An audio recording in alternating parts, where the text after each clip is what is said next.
When you look at the world around us, you see what you see every single day. So why, when you render out your 3D scene, it just looks fake?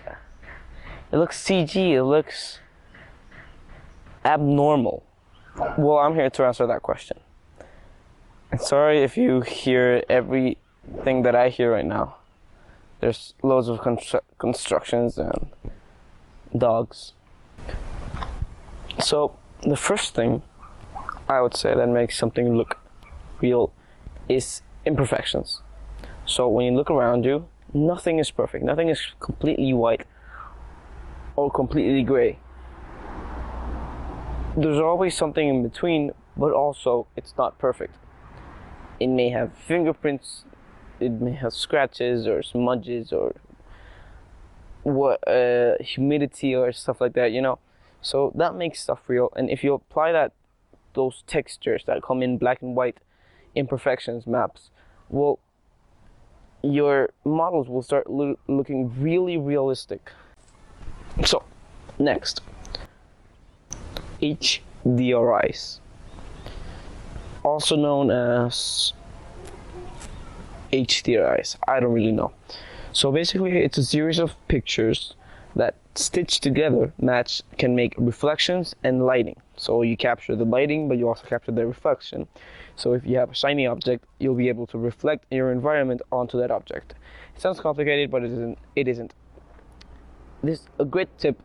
Go to HDRI Haven, and you'll find a load of amazing HDRIs maps that are very easy to use, and from 1K to 8K, so you should really go check them out. It's not a sponsored video or anything like that. If you want to make an HDRI at home, then there are a few apps that are free that you can make an HDRI at your house, like for example Google Street View. It's not a really special HDRI map, but it works. If you don't want to use an HDRI map for whatever reason, you can also do manual lighting, which is a lot harder and harder to copy from the real world onto your 3D model. So Cycles has this thing that's light bounce, and if you max the number of light bounces, you can have realistic looking 3D models. Why? Because light bounce is like light bouncing, so light does bounce. That's why you see reflections and stuff. If it doesn't bounce, it's gonna look like Eevee, which is not that bad. It's not for realistic stuff. So you want light bounces to bounce all over the place. So texturing is really important because it's what you see. It's what you're gonna be paying attention to. So you can do this with the UV mapping. So you select the face in edit mode, hit U, project from view, and if you have that object linked to a shader in an image texture, then you just go to the UV map and map it out. It's really simple and it's really cool and easy to use. Ian Hubert is an expert at doing this because he's just Ian Hubert, so go check him out for those stuff. I'll leave a link in the description. Another thing, patterns. So patterns you see everywhere, but it's done subtly, you know. So patterns are, if you're gonna have a pattern, don't make every object the same.